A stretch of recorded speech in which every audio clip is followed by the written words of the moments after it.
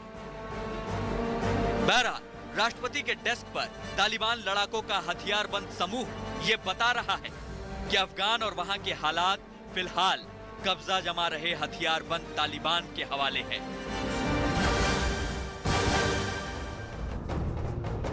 दरअसल तालिबान के कई आतंकियों को अमेरिकी फौजों के दबाव में अफगानिस्तान छोड़ना पड़ा था। अलग अलग देशों में फैले तालिबान के कई संदिग्ध आतंकियों और मददगारों को अमेरिका ने 2001 के बाद से क्यूबा में अस्थायी डिटेंशन सेंटर में कई साल बंद रखा।